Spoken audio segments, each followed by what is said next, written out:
A very warm welcome to all the aspirant of library and information science. सभी विद्यार्थियों का स्वागत है जो भी लाइब्रेरी साइंस से BLS CLS या MLS कर रहे हैं, कर चुके हैं।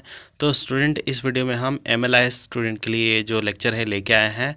और ये हालांकि MLS के लिए ही नहीं, ये BLS स्टूडेंट के लिए भी है, जो कि इंडेक्सिंग से रिलेटेड काफ़ी कमेंट आ रहे थे कि सर इंडेक्सिंग के बारे में हमें बताएं, इंडेक्सिंग लैंग्वेज बता दें, इंडेक्सिंग होती क्या है, ये सारी चीज़ें हम बताएं, इंडेक्सिंग टाइप ऑफ इंडेक्सिंग कौन कौन से होते हैं। तो सारी बातें करेंगे इस वीडियो में। तो चलिए स्टार्ट करते हैं। Indexing language part 1, concept and types, subject heading list and thesaurus. वैसे तो बहुत सारी चीज़ें हैं इसमें बताने के लिए, बट इसमें हम आपको इंडेक्सिंग के बारे में सबसे पहले बताएंगे कि इंडेक्सिंग एंड इट्स टाइप, जो इंडेक्सिंग होते हैं और इसका टाइप कौन कौन से होते हैं, जिसमें हम पढ़ेंगे what is indexing, indexing and classification and type of indexing. उसके अलावा यहाँ पे इंडेक्सिंग लैंग्वेज भी पढ़ेंगे, जिसमें definition, need and purpose of indexing, characteristic and इसके भी टाइप्स। तो इस वीडियो में हम इतना ही पढ़ने वाले हैं क्योंकि हम डिटेल में बताने वाले हैं। फिर उसके नेक्स्ट जो वीडियो हमारा आएगा, इसमें हम वोकेबलरी कंट्रोल वगैरह और बाकी classification scheme, subject heading and thesaurus जो है ये पढ़ेंगे। तो आई होप आप लोगों को समझ में आ गया। आपका आज का जो लेक्चर है इसमें हम दो हेडिंग को काफ़ी डिटेल में करते हैं। तो सबसे पहले है indexing, indexing and it's type. तो सबसे पहले तो इंडेक्सिंग होती क्या है, व्हाट इज़ इंडेक्सिंग। जो वर्ड इंडेक्सिंग है वो एक लैटिन वर्ड से मतलब लिया गया है, जिसका मतलब है इंडिकेयर, मीनिंग टू पॉइंट आउट और टू गाइड। मतलब किसी चीज़ को पॉइंट आउट करे और किसी को गाइड करे, वो इंडेक्स होता है, इंडेक्सिंग होता है, उसको इंडेक्सिंग बोलते हैं। उसके अलावा अगर इसकी बात करें, द आर्ट और the technique to prepare such guide is indexing.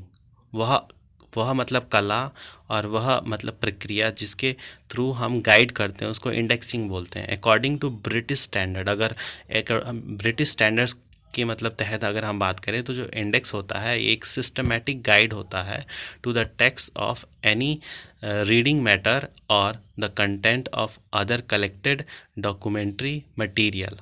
तो यहाँ पे बात करें कि अगर ब्रिटिश स्टैंडर्ड के द्वारा, तो इंडेक्स क्या होता है, एक सिस्टम होता है जो कि गाइड करता है, जो कि एक तरह से टू द टेक्स्ट या फिर एनी रीडिंग मैटर, जो भी रीडिंग मैटर होता है उसमें हमें करता है, जो कि कलेक्शन ऑफ डॉक्यूमेंट्री मटेरियल है, comprising a series of entries, heading arrangement alphabetically, yes, इस तरीके से चीज़ों को अरेंज किया होता है। तो इन्हीं को हम इंडेक्सिंग बोलते हैं। सब्जेक्ट इंडेक्सिंग की बात करें तो सब्जेक्ट इंडेक्सिंग क्या होती है, तो सब्जेक्ट इंडेक्सिंग होती है refers to the process of identifying and assigning label, descriptor और subject heading to an item. जिसमें हम सब्जेक्ट हेडिंग डालते हैं तो उसको सब्जेक्ट इंडेक्सिंग बोलते हैं।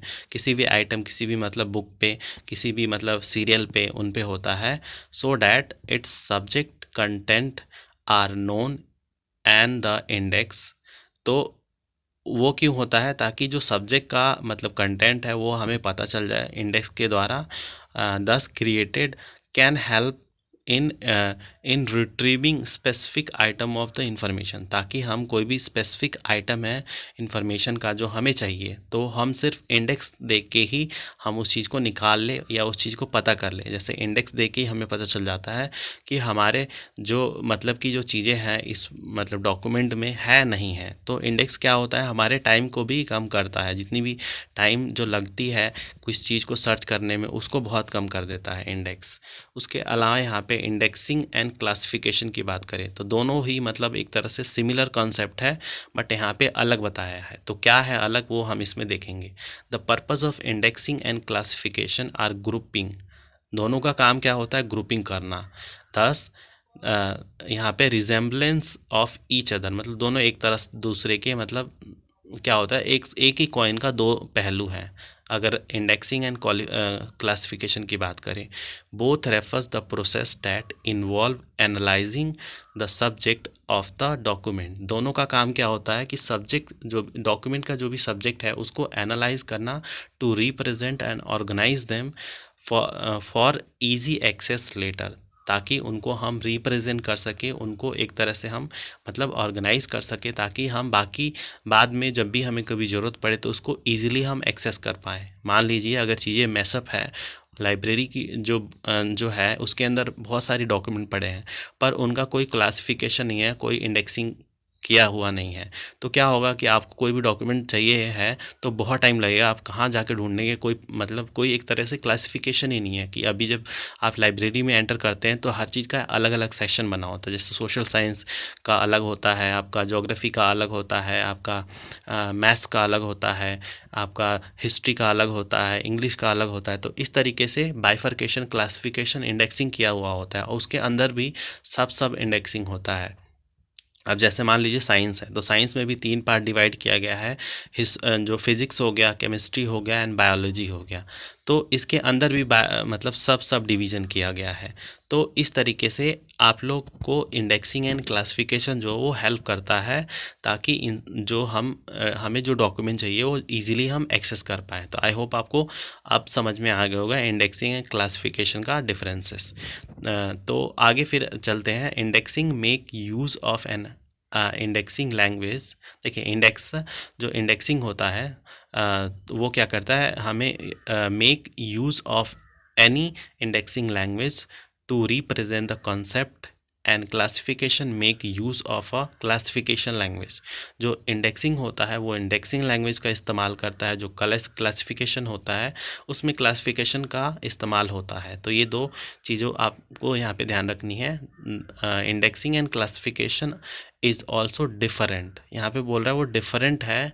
Indexing result in an index whereas classification result in a class number. जो इंडेक्सिंग होता है वो इंडेक्स में मतलब आपको रिजल्ट दिखाता है, और जो क्लासिफिकेशन होता है उसका क्लास नंबर में बताता है चीज़ों को। Index is a verbal representation of subject content of a document, whereas class number is represented in number or any other may be having ordinal value। देखिए इंडेक्स की बात करें तो एक वर्बल रिप्रेजेंटेशन है जो कि सब्जेक्ट का कंटेंट बताता है, जो भी डॉक्यूमेंट है। और क्लास नंबर की बात करें तो वो रिप्रेजेंट क्या करता है, नंबर में या फिर कोई अदर ऑर्डिनल वैल्यू में वो चीज़ों को बताता है। तो ये है क्लासिफिकेशन एंड इंडेक्सिंग का पूरा कॉन्सेप्ट। आई होप इसको आपको समझ में आ गया होगा। अब यहाँ पे चलते हैं टाइप ऑफ इंडेक्सिंग में, जो कि आप लोगों को काफ़ी डिफ़िकल्ट लग रहा था कि टाइप ऑफ इंडेक्सिंग। तो आज से आपको मतलब जो डिफ़िकल्टी लेवल है ना वो बिल्कुल ही कम हो जाएगा इंडेक्सिंग एंड इन सब चीज़ों के बारे में। तो यहाँ पे देखिए टाइप ऑफ इंडेक्सिंग की बात करें तो यहाँ पे देखिए indexing is of 2 types. Indexing को 2 टाइप में डिवाइड कर रखा है। पहला जो है derive and assign indexing. Derive indexing क्या होता है, जो कि यूज़ करता है same language that are used by the author. वो लैंग्वेज सेम लैंग्वेज यूज़ करता है जो डिराइव इंडेक्सिंग है, जो कि ऑथर के द्वारा यूज़ किया गया है। It is also known as natural language indexing. इसको नेचुरल लैंग्वेज इंडेक्सिंग भी बोलते हैं, दैट इज़ NLI। किसको, डिराइव इंडेक्सिंग को। Word term use by author in the text are use to provide access to the user. जो भी word, जो भी मतलब टर्म वगैरह यूज़ किए गए हैं ऑथर के द्वारा, वही चीज़ें इसमें दर्शाई जाती है जो कि यूज़र उसमें देखता है। यहाँ पे user looking for information through such alternative term are not available to find the information through the information may be available in the file। जो भी मतलब यूज़र है जो इन्फॉर्मेशन को देख रहा है उसको यहाँ पे इन्फॉर्मेशन जो है वो नहीं मिलेगी अगर वो मतलब जो डॉक्यूमेंट अगर जो ऑथर है उसने उसको मतलब जो ऑथर है हमारा उसने अगर उसको उसमें यूज़ नहीं किया है। तो यहाँ पे असाइन इंडेक्सिंग की बात करें, अगर दूसरी तरफ अगर असाइन इंडेक्सिंग की बात करें तो वो क्या होता है, it is based on conceptual analysis of term and words. वो एक कंसेप्चुअल एनालिसिस पे बेस्ड होता है जिसमें टर्म और शब्दों का इस्तेमाल किया जाता है असाइन इंडेक्सिंग में। The analysis is done to find out the concept and deciding the term word. यहाँ पे बोल रहा है कि जो एनालिसिस होता है, एनालिसिस क्या मतलब कि वहाँ पे जो भी चीज़ें होती हैं, बात विवाद या फिर जो भी हमें क्या रखना है यहाँ पे चीज़ों को, कौन सा इंडेक्स में आएगा। तो ये एनालिसिस क्यों होता है, जो होता है ताकि फाइंड आउट किया जा सके कि the concept and deciding the term, और जो भी टर्म है, जो भी वर्ड है जो रिप्रेजेंट करेगा ऑल्सो द रिलेटेड कॉन्सेप्ट, और जो भी और उससे रिलेटेड कॉन्सेप्ट को भी वहाँ पे डालेंगे ताकि फाइंड आउट करने में आसानी हो जाए। जो भी हमारा जो यूज़र है अगर इंडेक्स को इस्तेमाल कर रहा है तो उसके लिए आसान हो जाए जो फाइंड आउट करे जब उस चीज़ को। तो ये सारा मतलब डिफरेंसेस है यहाँ पे टाइप ऑफ इंडेक्सिंग में, जिसमें नेचुरल इंडेक्सिंग हो गया, नेचुरल लैंग्वेज इंडेक्सिंग जिसको हम डिराइव इंडेक्सिंग भी बोलते हैं, और दूसरा असाइन इंडेक्सिंग। आई होप आपको अभी समझ में आ गया होगा दोनों का जो है रिलेशन और दोनों में डिफरेंसेस। अब यहाँ पे चलते हैं इंडेक्सिंग लैंग्वेज पे। तो इंडेक्सिंग लैंग्वेज क्या होता है? To understand the concept of indexing language it will be proper if we first dwell on the concept of language. Language क्या होता है पहले हमें यही समझना चाहिए, तभी हम इंडेक्सिंग लैंग्वेज को समझ पाएंगे। तो लैंग्वेज जो है it is a vehicle for communication, वो एक तरीके से मतलब ट्रांसपोर्ट मोड है एक जगह से दूसरी जगह जाने के लिए। जिस तरीके से हम बात कर रहे हैं, द वे आई मतलब कम्युनिकेट दिस, मतलब जो भी मैं अभी आप लोगों को कम्युनिकेट करके बता रहा हूँ एक तरह से लैंग्वेज के माध्यम से ही बता रहा हूँ। जो हिंदी बोल रहा हूँ, जो इंग्लिश बोल रहा हूँ बीच बीच में, तो ये क्या है? ये वे ऑफ कम्युनिकेशन है। This is only called language. तो यहाँ पे बोल रहा है कि सबसे पहले हमें तो लैंग्वेज करना पड़ेगा। It is a carrier for मतलब एक तरह से एक कैरियर है जो कि इम्पोर्टेंट रोल प्ले करता है कम्युनिकेशन में। तो सबसे पहले तो एक हमें यही समझ में आ गया कि इसमें क्या क्या आते हैं। तो लैंग्वेज में क्या क्या चीज़ें आती हैं, जैसे यहाँ पे आ गया वोकैबुलरी आ गया, रूल्स आ गया, अरेंजमेंट आ गया, जैसे सिंटैक्स आ गया। तो ये सब लैंग्वेज के पार्ट हो गए। तो ये हम आगे करेंगे जिसमें वोकैबुलरी कंट्रोल भी हम पढ़ने वाले हैं। तो ये सब तो हो गया। फिर अब यहाँ पे इसका डेफिनेशन पढ़ते हैं। Online dictionary for library and information science define. जो ऑनलाइन डिक्शनरी है जो कि लाइब्रेरी एंड इंफॉर्मेशन साइंस जो डिफाइन क्या करते हैं? Indexing as an artificial language. वो एक तरह से आर्टिफिशियल लैंग्वेज है जो कंसिस्ट करता है सब्जेक्ट हेडिंग और कंटेंट डिस्क्रिप्टर, जो कि यहाँ पे सेलेक्टेड है to facilitate information retrieval by serving as access point in a catalogue और इंडेक्स। तो यहाँ पे बोल रहा है कि देखिए सबसे पहले तो यहाँ पे ऑनलाइन डिक्शनरी यहाँ पे बता रहा है लाइब्रेरी इन्फॉर्मेशन का डेफिनेशन, जो कि इंडेक्सिंग के लिए यहाँ पे बता रहा है। ये बोल रहा है कि एक तरह से ये आर्टिफिशियल लैंग्वेज है जिसमें आपको सब्जेक्ट हेडिंग देखने को मिलेगा, कंटेंट डिस्क्रिप्शन देखने को मिलेगा, जो कि सेलेक्ट किया गया, फैसिलिटेट किया गया information retrieval by serving as access point से। ठीक है, तो ये आपको समझ में आ गया। फिर यहाँ पे देखिए नीड एंड पर्पस। अब इसकी ज़रूरत हमें क्यों पड़ी? जो इंडेक्सिंग लैंग्वेज है उसकी हमें ज़रूरत ही क्यों पड़ी? तो यहाँ पे ये बात करेंगे कि इसकी ज़रूरत क्यों पड़ी। To discuss about the need and the purpose of indexing language it would be useful if we look into the need and purpose of a language. सबसे पहले हमें अगर ये जानना है कि हमें नीड क्यों पड़ी इंडेक्सिंग लैंग्वेज का, तो सबसे पहले हमें इसके मतलब लैंग्वेज की ज़रूरत क्यों पड़ी ये हम मतलब बात करेंगे पहले। While using a language to satisfy the need for communication.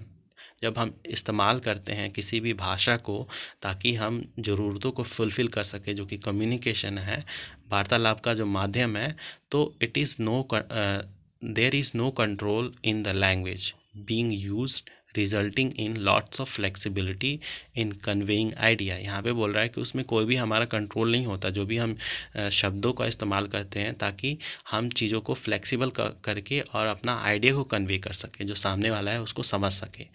तो to understand this flexibility we have to see the process of flow of idea in a language. तो यहाँ पे कहने का मतलब क्या है कि चीज़ों को समझने के लिए कि हम कितने फ्लेक्सिबल हैं, कितने मतलब हम लचीले हैं, ताकि हम शब्दों का इस्तेमाल कर सकें और उस प्रोसेस के द्वारा जो फ्लो ऑफ आइडिया है उसको हम समझा सके सामने वाले को, वो हमारे लिए इम्पोर्टेंट। तो वो इस फिगर के माध्यम से आपको समझ में आएगा, जो कि यहाँ पे आधा कटा हुआ है, फिर भी हम बता रहे हैं। यहाँ पे देखिए, यहाँ पे आइडिया होता है कोई भी, तो आइडिया कैसे मतलब आइडिया आपके मन में आया, आप उसको कैसे मतलब चीज़ों को मतलब कन्वे करेंगे। एक सोर्स होता है, एक सोर्स मतलब मैं हूँ, मेरे मन में आइडिया है, तो आइडिया कहीं जनरेट हुआ, मेरे दिमाग में हुआ या आपके दिमाग में हुआ, फिर आप एक सोर्स हैं, आप उसको मतलब ट्रांसफ़र करेंगे बाय अ कम्युनिकेशन, और उसके द्वारा फिर जो आइडिया है वो कहाँ जाएगा? वो जाएगा यूज़र के पास, और वो भी इंडेक्सिंग या फिर कोई भी लैंग्वेज के माध्यम से जाएगा तो वो उसको इंटरप्रेट करेगा या फिर उसको अपने डे टू डे लाइफ में इस्तेमाल करेगा। तो इस तरीके से चीज़ें जो है वो चलती है, flow of idea through language, ये इसका पूरा कंसेप्ट है। तो इसको आप चाहे तो पढ़ लेना, बाकी इसमें कुछ है नहीं, बाकी में हम बताएंगे जब आपको चीज़ें करवाएंगे आगे। तो यहाँ पे देखिए, indexing language is necessary because, अब उसकी ज़रूरत क्यों है, क्यों, तो वहाँ पे ये बातें मतलब आपको समझ में आएगी, ये थोड़ा इम्पोर्टेंट है। तो इस पे आप लोग एक तरह से मतलब ध्यान से आप लोग इसको कर लें कि डिफरेंट ऑथर जो हैं इन डॉक्यूमेंट्री में express same concept in different way. Language क्या है, लैंग्वेज देखिए, मान लीजिए एक मैं कोई भी मतलब कॉन्सेप्ट, अगर या कोई कहानी है, एक सिंपल सी बात कहें तो कोई भी एक स्टोरी है, अगर मान लीजिए वो स्टोरी हमने आपको सुनाया तो जो हम मेरे मन में जो प्रोडक्ट है वो थोड़ा बहुत उसमें आ जाएगा। फिर वही अगर सेम आप स्टोरी किसी और के थ्रू आप सुनेंगे तो थोड़ा बहुत चेंजेस वो अपनी तरफ से कर लेगा। तो वो कैसे है, due to the word, due to the language. तो उस तरीके से लैंग्वेज के द्वारा ही लोग जो है वो अलग अलग तरीके से जो चीज़ें हैं वो एक्सप्रेस करते हैं, अपनी फीलिंग को अलग अलग तरीके से एक्सप्रेस करते हैं। कोई सैड है तो अपनी जो सैडनेस है वो किस तरीके से बताएगा, वो अपने भावनाओं के तरह को अपने शब्दों में बताएगा और वो शब्दों का जो चयन है वो अपने अनुसार करेगा। वही अगर कोई अलग व्यक्ति है तो वो अलग तरीके से शब्दों का चयन करेगा। तो इस तरीके से चीज़ों को यहाँ पे डिफरेंट कॉन्सेप्ट को अपने डिफरेंट लैंग्वेज में समझाया गया है। फिर डिफरेंट कॉन्सेप्ट में be express bye same term, जो डिफरेंट जो कॉन्सेप्ट है वो सेम तरीके से भी एक्सप्रेस किया जा सकता है। यूज़र में be interested in these concept, जो हमारा यूज़र है वो इसमें दिलचस्पी भी रख सकता है। फिर यहाँ पे they need to be informed that their document exist discussing the concept specifically। यहाँ पे कुछ खास नहीं है, यहाँ पे user might be interacted to access document on related concept। जो हमारा यूज़र है वो मतलब वो चाहेगा कि मतलब वो आपसे बातें करे ताकि वो जो डॉक्यूमेंट है वो एक्सेस कर सके जो भी उसको मतलब चाहिए। उसके अलावा यहाँ पे पर्पस ऑफ इंडेक्सिंग लैंग्वेज, अब इसकी पर्पस मतलब इसकी ज़रूरत क्यों पड़ी, तो यहाँ पे पर्पस की बात करें तो यहाँ पे express the concept discuss in document, जो भी डॉक्यूमेंट में चीज़ें लिखी गई हैं उसको एक्सप्रेस करें। Show the relation among different concept, अलग अलग जो कॉन्सेप्ट है उसके बीच में जो रिलेशन है वो बताए। या फिर help in depicting panoramic view of a related concept, जो भी रिलेटेड कॉन्सेप्ट है उसके अकॉर्डिंग एक तरह से वाइडर व्यू आपको दे, ये इसका मतलब पर्पस है इंडेक्सिंग लैंग्वेज का। तो आई होप आपको इंडेक्सिंग लैंग्वेज भी समझ में आ गया होगा। तो देखिए यहाँ पे कैरेक्टरिस्टिक की बात करें तो वही है जो ऊपर हमने बताया कि यहाँ पे सेमी सिमेंटिक स्ट्रक्चरल है, सिस्टमैटिक स्ट्रक्चर है और यहाँ पे सैंडेटिक स्ट्रक्चर है। हालांकि ये तो कैरेक्टरिस्टिक उतना खास करके आएगा नहीं, बट फिर भी ये एक बार आप लोग पढ़ लेना। सिमेंटिक की बात करें तो देखिए यहाँ पे semantic refers to the aspect of meaning, जो भी मीनिंग है वो सिमेंटिक है। देखिए दो तरह की चीज़ें होती है, एक एपिसोडिक एंड एक सिमेंटिक। सिमेंटिक मतलब जैसे कि कोई भी नंबर है तो वो एक तरह से सीमेंटिक है, मतलब वो आपके माइंड में एक सीमेंटिक तरीके से आपके अंदर चला जाएगा। तो जो मीनिंग है वो तो चेंज होगा नहीं ना, तो वो एक तरह से सीमेंटिक है। तो इस तरीके से इसको मतलब लिया गया है। टाइप्स में बात करें तो यहाँ पे देखिए the two type of indexing discuss earlier, derive and assign. ये तो हमने ऑलरेडी बात कर लिया, तो इसके बारे में हम बात अब नहीं करेंगे। अब डायरेक्ट हम जाएंगे वोकैबुलरी कंट्रोल पे, जो कि हमारे अगले लेक्चर में हम कवर करा देंगे, जिससे आपका जो इंडेक्सिंग वाला जो डाउट है, जो भी दिक्कत है, ये पूरा अच्छे तरीके से इरेडिकेट हो जाए। तो आई होप आपको आज का लेक्चर है ये इम्पोर्टेंट लगा होगा। तो प्लीज़ करके जो स्टूडेंट हैं जिन्होंने डिमांड किया था इसको ज़्यादा से ज़्यादा सपोर्ट करें। और बाकी अगर आप BLS कर रहे हैं या MLS कर रहे हैं, दोनों में ये हेल्पफुल रहेगा। तो मिलते हैं आप सभी से नेक्स्ट वीडियो में, तब तक के लिए धन्यवाद।